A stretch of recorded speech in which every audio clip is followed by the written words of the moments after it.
Hi, everyone, and welcome back to the Living on Lemonade podcast. As always, I'm your host, Lauren.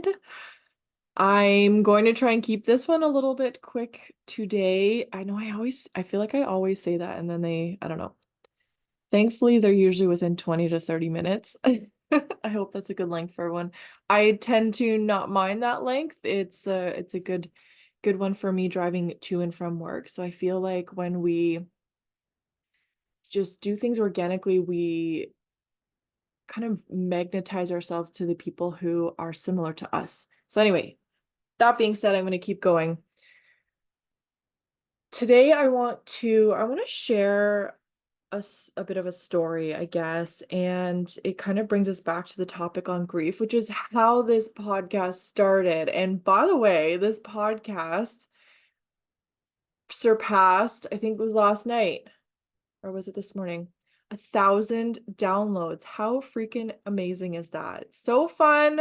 I have like 7 subscribers on Podbean, and my YouTube channel, I think there's 10 subscribers, and I'm just like over the moon about it. And it's funny because in kind of the normal way of things, it's like, well, it's only 10, it's only 7, it's only 1,000. But I'm not doing this to get a million views every day. I'm doing this to create impact and share my story and just show up as who I am, because I know that when we do this in life, we can help others. So it's the excitement, the gratitude is not lost on me with just the all the milestones along the way. They're small, and even the first like 100 was exciting, 100 downloads for the podcast, and I'm up to 1,000. I'm in a few different countries. It's super fun. So if you're listening and you've been listening or you're new, welcome. Thank you for hanging out. This has been a very exciting and just beautiful journey to unfold. And it's yeah, it's been amazing to just follow the nudges and do it in a way that feels really nourishing. And I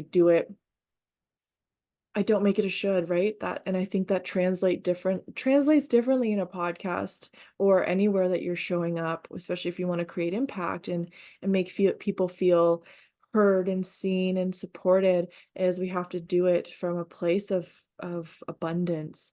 So in the times that I wasn't feeling very abundant or I needed to take care of myself, um, it kind of dropped off a bit. But anyway, back to the roots of how this podcast started a little bit in terms of like grief. And I still have more to talk about with that. Um, I guess I have to be in the mood.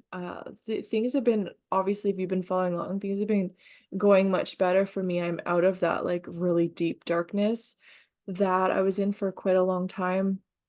And it doesn't mean that the grief goes away. Grief stays with us for the rest of our lives. I see grief as um an absence of love. So when we lose someone, something, even a piece of ourselves, if we go through a big life transition, especially if it wasn't in our control, the more we loved or attached to that, the longer we grieve it. In terms of experiences that we've had in losing pieces of ourselves, there's ways to kind of, through energetic work and healing modalities and doing like the work, therapy and other modalities, there's ways to break that connection, that attachment that we have to the things. And I've talked about it bits and pieces here and there. That really helped me in the last couple of years, working with a mentor that was able to help me detach from a lot of the emotional anchors that I had that were keeping me held back. And this is one of the biggest reasons I've been able to move through the most difficult parts of the last 2 years after losing my dad, and just start to kind of live again and have a little bit of sparkle back in me, or reconnected to that sparkle within me. I don't think it ever goes away. We just lose our connection to it when life gets heavy. As you may know, a few weeks ago, I was in, what are we at, the 6th? So I think we left May 7th. So about a month ago, my husband and I went to New Orleans for a few days. I really wanted to not be here over our wedding anniversary and my dad's, mostly my dad's, obviously, or because of my dad's anniversary, not even because of the wedding anniversary.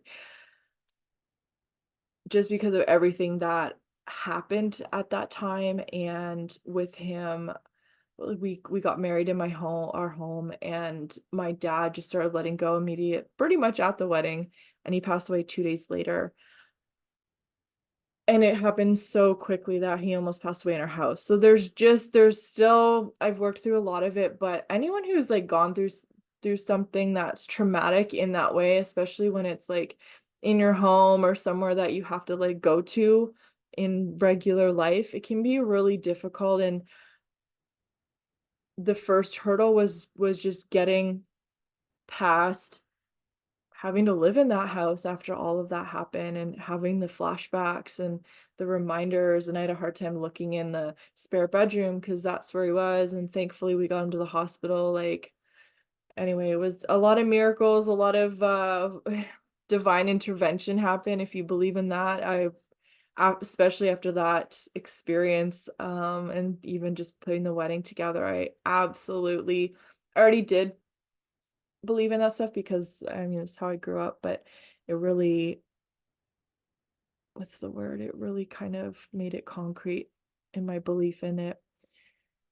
And so since then, and working through a lot of that stuff emotionally, and I still have work to do. I still have a suitcase of stuff tucked away in the back of the closet emotionally to unpack. If you appreciate that analogy. I'm building my capacity so that when I'm getting emotional. When I'm ready to open that suitcase, I will have the capacity to actually work through it and not just be a wreck, and not regress in my um, kind of progress, and just being a functional human again, right? And even thriving. But for now, the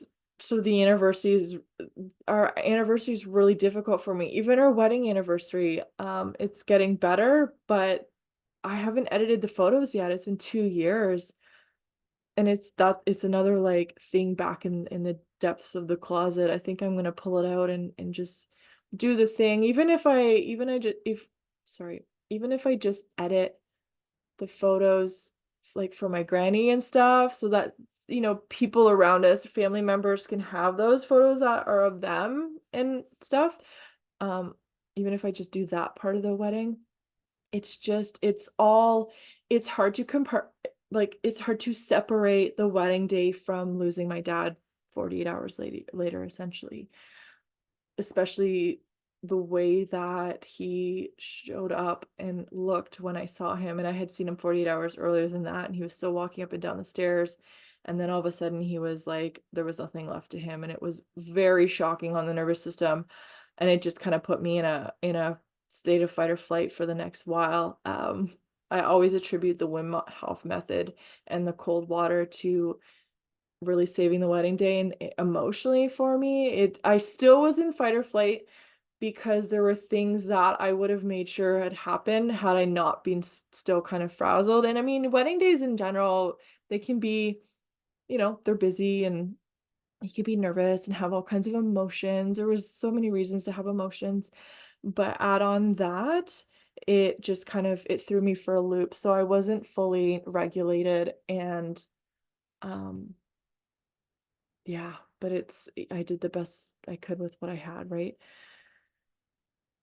But it was still, it's like when you have an experience like that and you're not regulated, your body can't fully process it in the moment, and that's what creates the trauma afterwards. Is these It's like it's they stuck in your body. So I still have some of that processing to do. I've done some of it.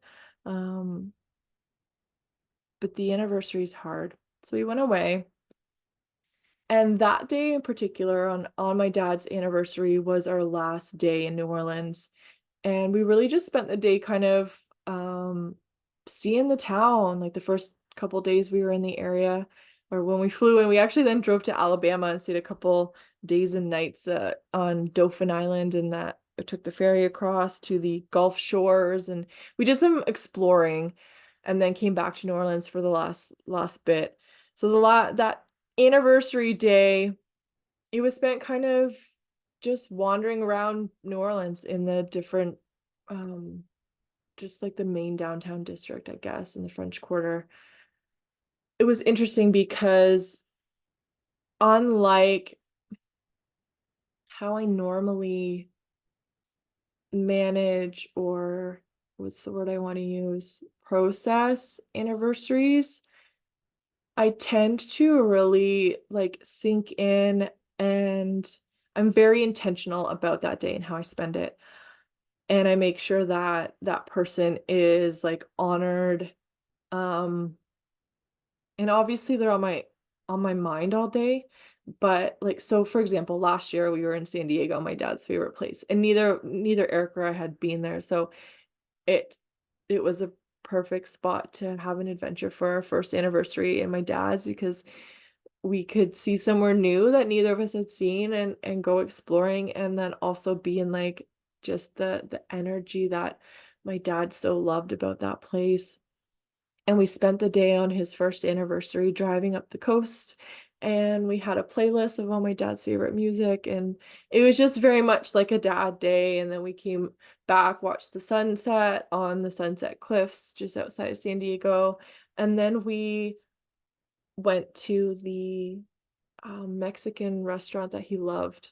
He loved that Mexican restaurant in the Old Town part of, I can't think of the name of it right now, but it's like there's like a whole market kind of area. It's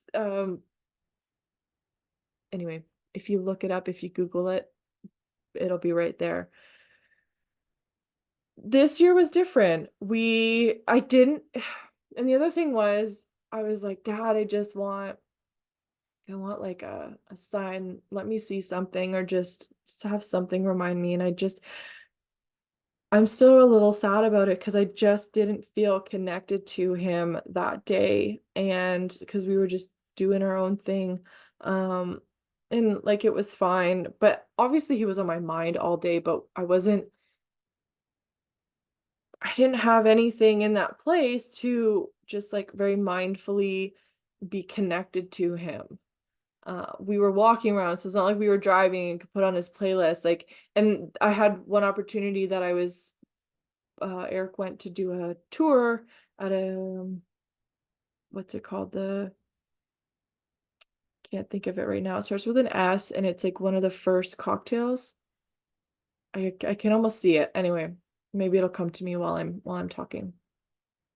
So he went to do that. So I had some solo time to go explore. I ended up going to the Flu Log, and I ended up staying the whole time there, which was really nice. It was like soul feeding and nourishing and stuff. But there's a big part of me that wishes that I hadn't spent so much time there, and I had just gone off and gone to one of the parks or the squares, like just and found a little piece of nature and just some quiet to just like reflect and connect with my dad. Um, so it's interesting how we have these ways that we cope with things, especially on like anniversaries and stuff. Some people avoid it, they sleep or whatever. I tend to, and there's been days where I'm just like, I'm just gonna sleep, or I'm just gonna like zone out because I can't right now, and that's okay. But since I was a kid and lost Nicole, and I've been on this grief journey for over 20 years now, and very like actively in a lot of ways, because I've lost a lot of people I love a lot. Um, it's just always been the way that I cope with things. I find comfort in zoning in on remembering and honoring that person. It brings me, it's like I have a piece of them that day, right? And the truth is, it didn't happen that day. And the and that's it's okay. I have to tell myself that, because I can be hard on myself when I think things should be a certain way, especially if it's always been like I can be very like regimented about things, especially when it's sentimentality or like sentimental or emotionally based. And the real truth is I can spend a day thinking about my dad and honoring him any freaking day of the year. It doesn't have to be on his anniversary. And in fact, he probably,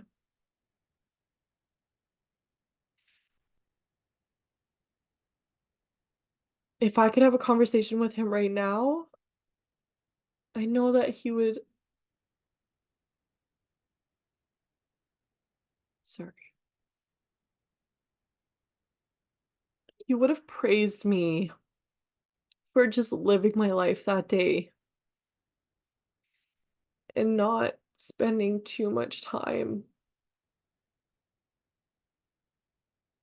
in that space, that emotional, mental space. Um, because then there's other days where I'm just there, but maybe I'm home. So it's just like he would have said, like, man, you're in New Orleans, like soak it up. Don't worry, don't be so sad about me. I'm okay. And it brings me back to that conversation when he told me he was terminal, that he said he knew how hard this was gonna be on me, but he didn't want me to be sad forever. He wanted me to carry on and live and just be happy. So I feel like I'm processing this like in this minute. Um, this podcast in a lot of ways is like my own therapy. So if you're listening to this, thanks for coming along as I like work through my own shit live kind of. So yeah, I wanted to talk about that and just how the journey can change a little bit, but it doesn't change how much you love them or the ways that you can honor them any other day, right? I chose to take an overtime shift this year for Father's Day. I worked Father's Day last year. The previous year, so 2022, just after I lost him, I spent the day by myself. I went out to the Gilhula farm where he grew up and I just sat there and I had a little bit of like I brought a picnic blanket kind of thing and these couple of these books that he had bought me, and I did spend that day like fully in that space of just connecting with him and his memory. And then the next 2 years like I'm kind of busying myself a little bit. But his birthday, I always do something I've done something on his birthday every year. The first year I went to his two favorite waterfalls in Hamilton by myself, and it was beautiful. It was a beautiful day. Um and then last year we went to Cedar Point and rode coasters because that was one of his favorite things, and it really like that was a magical day to connect with him in that way through something that he really loves. This year, my husband and I will be going to Detroit for a Detroit Tigers game. My dad loved the Tigers. I just went to my first Detroit Tigers game back in April.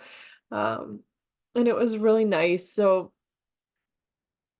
there's just a million ways that we can stay connected to the memory, to the essence of our loved ones. And if things change and the way we think it should be like on their anniversary or whatever, it doesn't have to be that way. And I think I'm giving myself permission for that right now. His birthday's going to be beautiful. We'll go to a Tigers game and enjoy that. When we went to the first one, it was my two sisters, my mom and I, so it was like all his girls, right? And one of the songs that I don't know if this is normal because that was my first time at that game, but my dad's favorite song and the song that I always said, this is our song, came on. And the song is Ain't No Mountain High Enough by Marvin Gaye and Tammy Terrell. And it was like a really cool moment. The three of us girls plus my mom just enjoying the game, and then the song comes on. I noticed during the game they normally don't play like the full song, they'll play like snippets of it. This one they played most of the song. It was really bizarre. And it just felt like we were all kind of like, hi dad. And anyway, it was a moment of connection that was really beautiful for us all. It was very emotional, and it was the day after my mom's birthday. So it was like he was, just there with us in a sense. Um the other piece that I wanted to talk about with this experience is how even though I didn't feel connected to my dad on that day on his anniversary, when we were in New Orleans. I just had a recent experience where we were at the boat with a few friends or whatever, and we're just kind of sitting around. There's six of us, and we were talking about, I don't know, different things, right? As you do. And at one point we were talking about old cars and stuff, and um I had the opportunity to be like, oh, my dad had one of those, or he had a 69 Impala, and it was a convertible, and it was, like this forest green or whatever, and I was talking about it. And then I think Camaros came up in 1967. I'm like, oh, my dad had a 68 Camaro. It was butternut yellow, and just like totally regurgitating when he would tell me about these things. It was really cool because I never saw either of these vehicles. I still have the blanket that I didn't know he had this in his Camaro like back then. So he got his Camaro in like 68. I think it was his first new car. And um this was right around the time he would have, well, he and my mom went to high school together, but they didn't start dating till later. Anyway, she remembered that blanket being in the trunk of his Camaro when they would like go out on dates and stuff, and thankfully I was able to get it after he passed. So now it's in my trunk. It's kind of like it looks like a leopard print, and I always remember it being in the trunk of his vehicles, and he would have it when we go to like stock car races and stuff. So anyway, this we were talking about cars and stuff, and I'm talking about, I'm bringing my dad into it and saying how one of the things I loved about him was, I said, my dad could like, we'd be driving down the road and you see a classic car and he could tell you the make, the model, and the year. And he could tell you why he knew it was that year because of like whatever small thing. Maybe they changed the tail light a little bit, or there was like a chrome thing that they added or took a, he knew all the specs and stuff, and it was really quite remarkable. It's one of the things I always thought was super cool about him. And just like his passion for cars that he kind of came down to me. And anyway, having this conversation, one of the couples didn't know that my dad has passed, and he was like, man, what exactly did he say? He was like, who's your dad, or what's, like, I want to talk to him, right? Like he sounds really cool, and where's he at or whatever. And I can't, it stopped me in my tracks, because there's like, you go from, you have these beautiful moments when you're like reminiscing and sharing pieces of the person that you love and miss, and then someone says something and it's not like he did anything wrong. He was actually like praising. He's like, man, your dad's a cool guy, like I want to meet him, where's he at? And but it's like, then it just it brings you straight back into the reality, right, in a different way. And I kind of just froze, and I couldn't even get the words out of my mouth. And thankfully, Eric's got my back, and I just looked at him like, and Eric was just like, he's in heaven. And yeah, the guy was like, oh, sorry. It's like, it is what it is. But so it's interesting how the moments, like, it doesn't have to be on those like significant days. It doesn't have to be Father's Day or his birthday or his anniversary. I try and keep him alive whenever I can. Bring him like his quirkiness, his fun, interesting parts of him. I try to keep alive through conversations in ways that people will appreciate, and clearly this man did, right? Because he's like, I want to meet your dad. And then you have those moments, right? And I ended up going, I was tired anyway. I don't remember if I had to work the next day, but I went to bed. No, I went home that night. Yeah, because I worked the next morning. And I came home. I was by myself because Eric stays at the boat. And I needed that like quiet downtime. And I remember coming home and having a good cry. And it's just like, I just needed that good emotional release. And it was so helpful. But it's wild, and it's always going to be that way. There's always going to be times when someone just says something really random, no intention to it, right? Just normal conversation, and it just like it hits you. And I didn't have a good cry on his anniversary. We were busy. We kept ourselves busy. I think my dad would be happy about that. I know he would. But the cries, they happen outside of those big times too, right? And just those little moments, those sentimental remembering moments. So yeah, that's my story. And just I hope that that validates something for someone who needs to hear this. Maybe you forgot the anniversary. You just got caught up in life and you feel guilt around it. It's okay because there's gonna be another random day that someone's gonna say something and you're either gonna cry in front of them or you're gonna like hold it together and then you're gonna go cry when you have some privacy if that's how you need to process it. And both ways are fine. I've cried in front of people and I've held it together to say, you know, I don't feel like crying in front of anyone right now. I need a good release by myself. Um and yeah, we just have to pick and choose, right? So I'm gonna finish this episode. I hope there was something in there that if you needed to hear it, hugs your heart. You're not alone. There's a lot more positivity in this brand and where I'm going and where I am right now. Life's good. I've gone through hell and back, and there's still some tough moments, right? So we just have to hold each other and sit in the dark with each other when we have those moments. So if you're going through that dark time, know that I'm sending you so much love. I'm sending you big hugs and strength that tomorrow will be a better day. I hope that there's some light that you're seeing or even a glimpse of it. Things will get better. And yeah, take care and we'll see you in the next episode. Goodbye, everyone.